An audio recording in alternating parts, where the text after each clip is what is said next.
Guys, this was my first day in Tokyo. So I was in Shibuya and I went to the L'Occitane Cafe, which was really nice, but it was a bit busy, so I didn't stay long. And I went back to my room and I saw this double cream puff in one of the shops and I just really wanted to try it.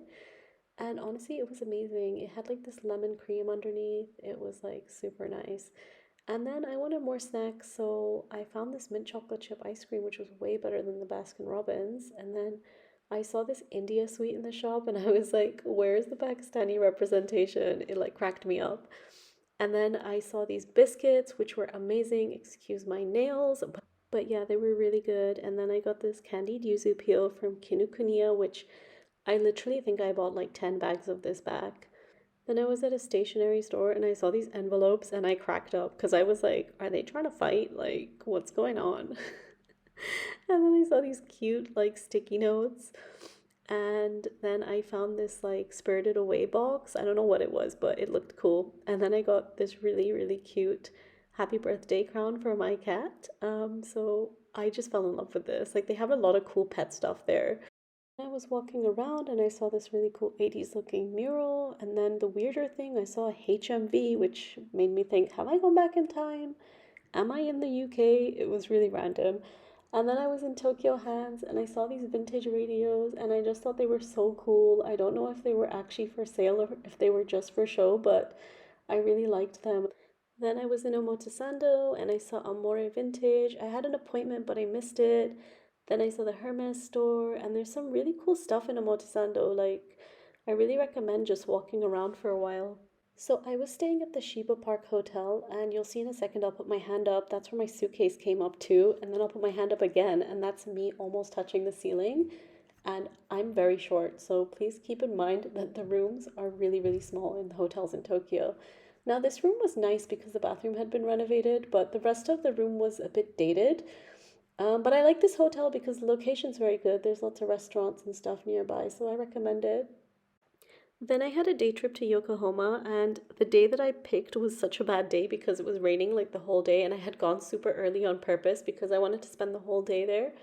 So I went to this very quiet mall, and because there was like a Ghibli store there, and I was waiting around, and I was like taking pictures. Everything opened like at around like 11:30, like 10:30, something like that, and then I was in this quiet mall and I saw this bear and I thought it was so funny. I was like sending my friend like videos of me with this bear. And then I got to the Ghibli store. It finally opened. This was it. I bought like a bunch of stuff. It was like one of those like original Ghibli stores. Then I made my way to the Cup Noodle Museum. It was really nice. It was very like family orientated though. Like I was by myself, so it felt a bit weird, but I watched this cup noodle video. It was really nice. Then I went to this gachapon place. Oh my gosh, guys. If you go to Japan, you have to do gachapon. It's so much fun. I won this little thing. Then I went to the Aman Hotel because I really just wanted to check it out. I'd heard so much about it and like the staff were so friendly. Like I went and I had a little cake and like a drink and the view was remarkable. Then I went to the Shirohige cream puff place. I had heard a lot about this. They were very cute, but they were super stale. It was like such a catfish, but I went here first before going to the Ghibli Museum because I had some time to kill. Then I started my trek to the Ghibli Museum, which was quite a long one. On the way, I saw this Afghanistan bazaar. I was very curious, but I didn't go in. Then I walked through this park. I think it's called Inoshira Park. So it is quite a long way to actually get to the Ghibli Museum, but it's a really nice walk. Then I saw this Milesna tea place. It was really nice. I had some scones. I relaxed a bit. Then my slot came up, so I walked into the museum. They don't actually let you film inside, you can only film the outside, but it's really nice. It's a really nice property. I really love this big Totoro and this little piglet.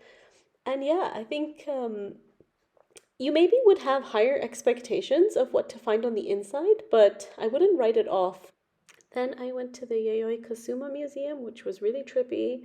The area was really unique. And yeah, they had a lot of exhibitions, but the only thing that sort of was a bit weird about the museum was that you can't film in every single room. So there's designated areas where you can take pictures and film, which kind of sucked, but at the end of the day, I kind of understand it as well. So yeah, it was definitely worth a visit, although it is a little bit far out. Then I went to this viral KFC buffet, which I'll honestly say was not worth the hype. Like, really and truly, I think this was a total waste of time because the place was like, you had to, even if you go super early, you have to wait like an hour or like 2 hours to get a slot. And then all the food is like busted up and like it's just not clean. Like, and for Japan, it's really weird because everywhere I went was like really clean, but this buffet KFC was like not that clean. It was in a really weird place. I'll try to find the name and link it. So one place that I loved was Kichijoji, and I came back here a second time to like just explore more because it was just so beautiful. It was like such a traditional vibe.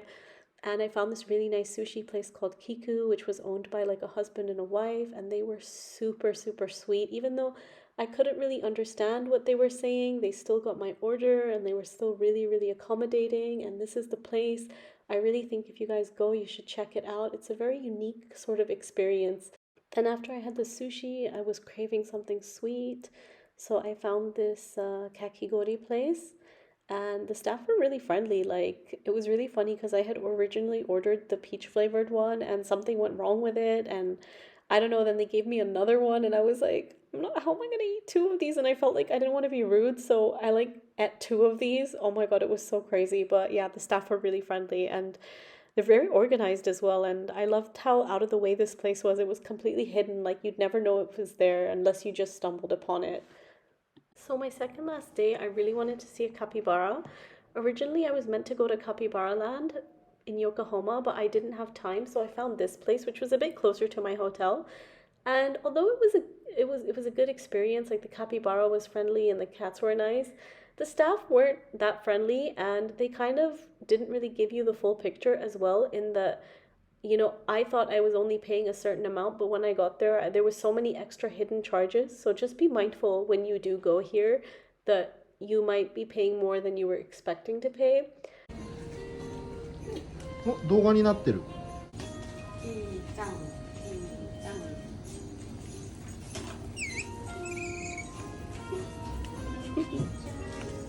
This was my final day, and it was by far the most craziest day because I googled like coolest neighborhoods in Tokyo and I found this one neighborhood and I just went and I was walking around and I saw this like shop that was selling like alpaca teddies.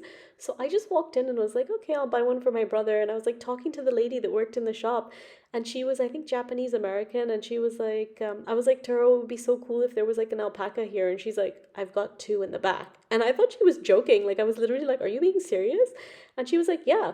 So then she took me in the back and she had like an alpaca petting farm behind her shop. And I was like so shook at that point. So this was the alpaca. And it was just such a unique experience. Like it was just crazy. Like this whole Japan trip was so next level. So I went and I like paid to feed them. And like the one of them had like a heart shaved into its fur. And then you'll see in like the next few clips me having a meltdown over these alpacas, like trying to feed them and like, pet them and stuff. It's so huge.